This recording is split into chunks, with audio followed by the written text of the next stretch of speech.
Hi, everybody. It's Stacy Sobel from Salon Today Conversations, and today I'm with Phil Horvath. Hi, Phil. How are you?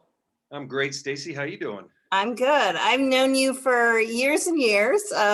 First, you with Ulta, and most recently with Hair Cuttery, and now you are the new incoming president of Floyd's 99 Barbershop. That's right, exactly. I'm thrilled to be here and just joined about 4 weeks ago, matter of fact. So you're real new to this endeavor. Yep, very So new to it. what brought you to Floyd's? For me, coming to Floyd's was, just a great, passion of mine because I've known the Floyd's brand over the years and had a lot of respect for what they've accomplished. And, first and foremost, they have such a commitment to really the stylist and barber community and a focus on quality and a focus on really the client experience. I mean, they're a brand that, to be quite honest with you, does everything, kind of first class in that sense. And that really attracted me to the brand. Great. Now, your key objectives are enhancing the culture, building operational excellence, and upgrading the company's technology platform. I know that's a lot to cover in an interview, but kind of what are your first steps on those initiatives? Yeah, so what I would say is that, first and foremost, when it comes to the culture of the business, Floyd's already has had a really good culture, and that's one of the reasons that attracted me to it.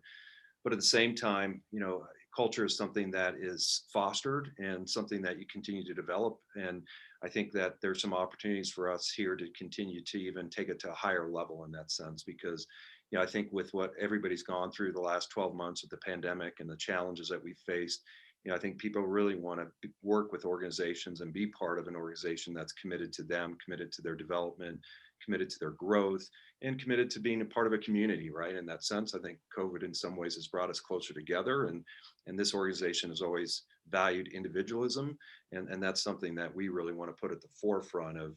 We're really a organization where everybody can come, very diverse. We really want to make sure that people understand that's what Floyd's is about at the core essence of our culture. So that's first and foremost, kind of bringing that to the surface as from a culture perspective. Then from a growth perspective and looking to the future, for us, it's definitely technology is a big part of that, platform for us. And how do we keep improving our technology platform, specifically as it relates to engaging with our clients? Because clients, as we know through COVID, obviously were much more digital. Everything was digital. And Right. how do we make sure that we are really front and center and engaging with them where they live and where they're at through technology, whether it's our customer app, whether it's our website, whatever the case may be, we've just got to be better. And that's something that I'm working with the team here on to roadmap that out and figure out our strategy for that as well. And then lastly, I'd say franchise growth. We really want to make sure that we grow our franchise partners. That's part of our growth strategy. We've got some great partners as it is now, but at the same time, we're going to be looking to add more to that in the coming years. Great. Now, for the members of our audience that are not familiar with Floyd's, tell us a little bit more about the brand. I know you have almost 120 locations across the U.S. Yeah. But how was it started and how did it grow? Yeah, no, a really cool story behind the starting, the brand, how it got started. It was really started by three brothers, the O'Brien brothers, as they're known here, and they're still involved in the organization, still founders. We're a privately held organization, and they started back in Denver, Colorado here, and back in 1999. That's why we're known as Floyd's 99. And it got started with the first shop on a street called Broadway. And, they came from the food service industry, so they didn't know the salon industry. And in some ways, I think that's benefited the organization because they had no preconceived notions about salons and structure. So they were able to create this barbershop in the kind of premium category in Denver and really kind of, I call it kind of hit genie in the bottle. It was a concept that was really about diverse customers, diverse staff, great experience, great quality. We're known as the rock and roll barbershop because our shops are high energy, great music. We've got this awesome poster wall that has all the musicians from the eras and time. It just has a unique feel and look to it, but also just a great energy with the focus on quality. And they started that back in 1999, and now we're up to about 120 locations so far. That's amazing. You talked about the culture already being strong. Can you describe the culture for us? Yeah, most definitely. For us, it's about purpose. I believe that more and more, again, the the employees and associates that want to work in a brand, they're really seeking a brand that stands for something. And we have a real defined purpose around our goal to really make sure that we create that environment where our employees and our associates and team members can have great success in their careers at Floyd's. And really making that top of mind for us. And we kind of call that our purpose. It's really so that they can, earn a better living to kind of live their best life. We're committed to that, in each individual and making sure they're successful. The other part of it is we refer to as passion, and passion is a passion about the client and that client experience and making sure that they have we call it the amplified experience.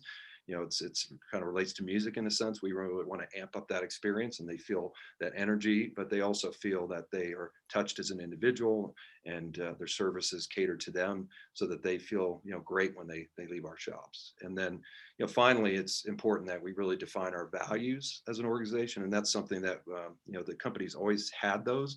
We're going to kind of relook at them again as we look to the future and see where we might need to make some changes. But at the essence of it, they've got some great values, and I kind of referenced it earlier. But that value of being, an individual and feeling accepted in the organization and in our shops, that's really high and top of mind for us, and we kind of refer to it as a judgment-free zone, and that's something that we really promote within our culture. Now, this past year has been really tough for the entire industry. How have Floyd's barbershops fared, and are you seeing some recovery and Yeah, growth? most definitely. Yeah. No, I think for everybody, listen, I feel for all of our salon partners out there in the industry. It's been tough on us, and I think all of us, I think we should be hopeful that as the vaccines really starting to ramp up and roll out there, that there are better days ahead. Specifically for us at Floyd's, no doubt we were challenged. We shut down like everybody else as well too. But the good news is, we are starting to see the last 60 days or so as they're starting to open up, the capacities are opening up. Definitely, and I'm visiting a lot of shops myself right now. You just sense that energy, more clients, the appointment books are starting to fill up, more confidence from our customers to come in, especially after they've got the vaccine. So, our anticipation is that by, back to school time, it really should ramp up because at that point in time, hopefully schools are all back, and that means parents might go back to their offices, right? So, all of us will have to start to say we don't want just Zoom hair anymore. We actually want to have really great hair because we're going to be back out meeting with people in person. And so we're very bullish on the future of growth for not only Floyd's, but personally me for the industry as well. I personally have a nephew who I don't think has seen the inside of a barbershop in about 9 months. So and there's some students out there that Yeah, are going to need some back to school haircuts for sure. exactly. I was talking earlier with some of your team just about the recovery and that showcasing how clean your processes are, your sanitation, that's actually bringing some new clients to Floyd's that maybe aren't feeling comfortable at their previous places.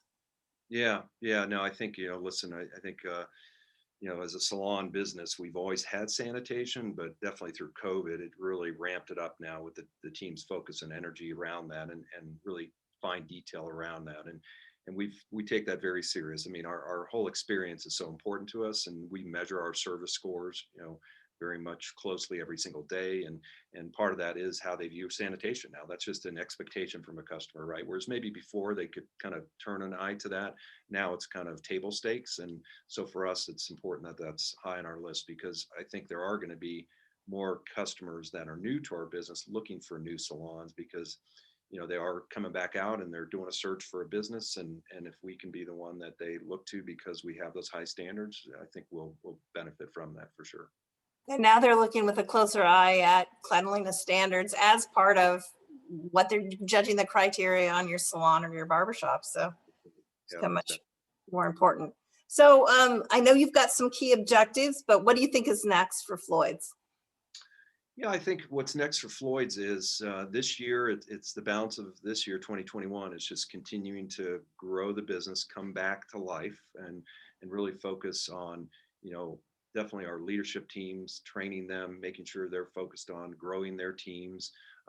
That's really the primary focus we have right now is just growth of our people and growth of our teams. Because if we focus on that, growth of the business will occur.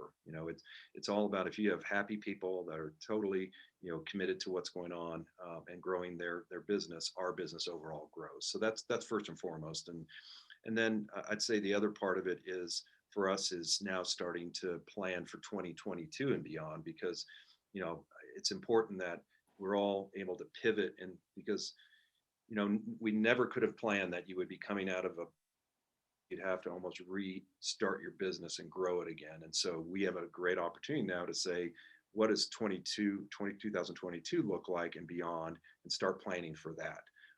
If 2021 we can get back to that 2019 kind of pace we were at, but then more importantly, now how do we gear up for 2022, where we know the economy is going to be growing strong coming out of the pandemic. We have to be ready to take on that business and excel in that environment. Now, I know your strength is also attributed to your people. So what are you looking for new team members, and what kind of opportunities are you offering? Yeah, for sure. So, I think at new team members, we're first and foremost looking for individuals that want to be part of Floyd's culture. It is such a unique culture, and it's something that's a great culture that's focused on people and that purpose behind it. So that's the first thing. If you want to be part of a great culture and be part of a fun culture and part of a group that is really committed to growing each other, growing as a team, but then committed to awesome amplified experience for our clients, those are the people that we're looking for. And given the fact that we are going to be growing, matter of fact, we just opened a shop in Orlando, Florida, just this past week. So great news, we're opening shops again. And That's great. Yep, I think we've got another 6 opening in June, matter of fact, coming up here in June. So for us, it's now that opportunity to come in, work in our shops as stylists, barbers, but then there's a lot of opportunities to move up into management, whether it's a shop manager or district manager, education roles. So, we have all those kind of roles that people can career path towards, and we'll continue as we grow to really expand on that as well too in the future, as well as in some cases, our home office as well too. Given COVID, we had to make some changes like everybody, but now we're kind of looking at how do we build it back as we come back from a sales perspective. And there's going to be roles we'll be adding to the home office as well to support, our organization. So there'll be some opportunities there as well. And last but not least is some opportunities in our Floyds brand. We have our own private label brand called Floyds, which is phenomenal for, in terms of shampoos, conditioners, and all the products for guys. We're going to be focused on growing that brand in future in terms of other retail channels, other direct-to-consumer channels. And so there's going to be some opportunities in merchandising as well. That's great. Well, it was great to catch up with you, and excited to hear that you've landed at Floyd's, and I hope to see you in person soon. Stacy, me too. Really, we have known each other for several years, and I see out there on some of the social channels, and it's exciting to see that we're all kind of getting back to some sense of normalcy, and I can't wait to see everybody in person at an industry event or some other type of forum. Hopefully, it'll be sooner than later. Yeah, fingers crossed. Thank you so much, Phil. I really appreciate it. Thanks, Stacy. All the best.